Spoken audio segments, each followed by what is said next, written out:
This will be very useful for my villainous endeavors. Oh, is it really that time again? Very well. This is episode 2 of Discord Discussions. If you want to be featured here, make sure you join my villain, my Discord. That's right, I stole it! There is a link to it in the description. I'll say it again before we get started. The things I present here are my interpretations of the ideas presented in the Discord. So no whining if it doesn't exactly line up with what was said there. With the release of What If Deku Was a Bird a few weeks ago, it only seems fitting that we focus on some more DC-based ideas. Well, without further ado, I still need an opening catchphrase. Maybe I can outsource that too. Any of you minions have an idea? Hit that comment button. Our first idea comes from Cons16. What if Deku was trained by Deathstroke? Raising her eyes, Inko glares at her father. She pulls herself up and onto her knees. For years she has dealt with this emotional, verbal, and physical abuse. He called it training, preparing her for the future. She always obeyed and never tried to run, believing that the man only wanted what was best for her. Until tonight, when he tried to make her graduate by committing murder. The young woman refused to take the life of another. It infuriated her father and those that had come to witness it. He demanded that she take the knife, and when she did not, he struck her. The man wrapped his hand around her throat. She reached for something even as he dragged her up and into the air. Slade Wilson pulled his daughter in close to his face and stared her in the eyes. A flash of steel appeared for a brief second before it was buried in the man's eye. He roared and dropped her. She scrambled away and escaped into the shadows of the night. Now, we could bring Deathstroke into MHA, but that would be a bit hard to reconcile, I think. So we landed on DC's universe being home. Now that we know where it's taking place, we need to figure out Deku's relation to Deathstroke. One option was to replace one of Deathstroke's kids. It's not bad, but I think the better option was to make Inko the daughter of the mercenary. He tries to make her into the perfect assassin, training her telekinesis to be a deadly distraction. Eventually, she grows tired of it. She runs from him, never to see him again. She gets married and has a kid, lives a normal life. Due to her history, she's actually really relieved when her son shows no sign of superpowers. She believes that that makes the two of them safe from her father, until the day that she dies in a horrible accident. This has an opposite result than when Deku became the Abomination in last episode. Instead, this time his father moves back to Japan and takes care of the boy from his home. Thanks to the news coverage of the accident, Slade discovers that his daughter died but left behind a young boy. He kills the father and kidnaps his grandson, and proceeds to try to make his grandson the ultimate assassin. We didn't get much further than that with this one. It was a good idea. We also considered some ideas for a power set for the Ultimate Assassin. My favorite was almost like a cross between Dragon Ball Z's Saiyan Zenkai and DC's Resurrection Man. Whenever Deku dies, his amplification multiplier goes up. So if he's died a total of 3 times, then he would be 3 times stronger. Think you have a better idea? Drop it in the comments so I can pretend to care.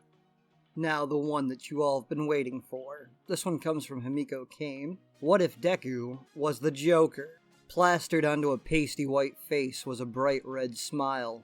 Framed by neon green hair, a pair of matching eyes stared down at the broken form of a man. A man that Deku used to admire with all of his heart. Now it, like his mind, was clouded by madness.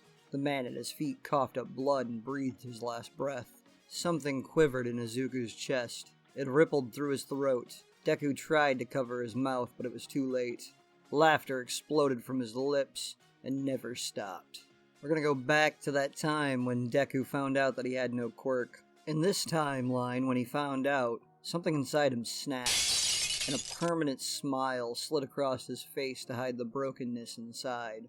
3 years later, shortly after he turns 7, him and his mother are caught up in attack from villains. That's right, all my little friends. A brutal and violent thing that the heroes are able to rescue Deku from, but they are too late to save Inko. Izuku never stopped smiling, but his faith in heroes died that day.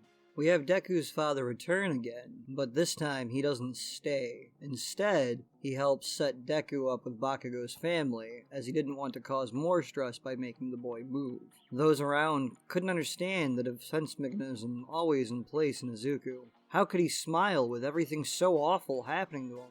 Was everything just a joke to him? They were cruel, and the bullying increased. Bakugo's bullying was an everyday occurrence. He grew tired of seeing the other child always wearing that fake smile. In an attempt to see any real emotion, he becomes even more brutal. After one particularly awful evening, Izuku decides to do something about it. Silent as a snake, he slips inside Bakugo's room. He climbs onto the other boy's bed and wraps his hand around the other kid's throat. Bakugo's eyes flutter open as he struggles to breathe. The only thing he sees is the smile on Midoriya's face. A smile no longer fake, but filled with glee. He tries to activate his quirk, but it's already too late. He doesn't have the strength. His life fades, and finally it all makes sense to Izuku. The whole world is a joke. He disappears into the night. For years, the boy lives in the dark side of society. He watches and tries to learn what makes this world turn. In the end, the conclusion that he comes to is that the whole world was already mad.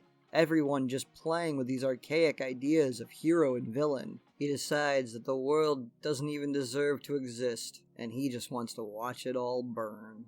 Well, that's all for this one. But Himiko Kame wrote her own little book that you can still read in the Discord server. So hop in there and check it out. And I'm done. Just kidding. Got an idea for a what if? Hop in the Discord and discuss it with us. Or drop it in the comments below. Either way, join my army of minions and subscribe to this channel. Eventually, we will overthrow that do-gooder hero and take it all! Ha ha ha ha ha ha ha ha!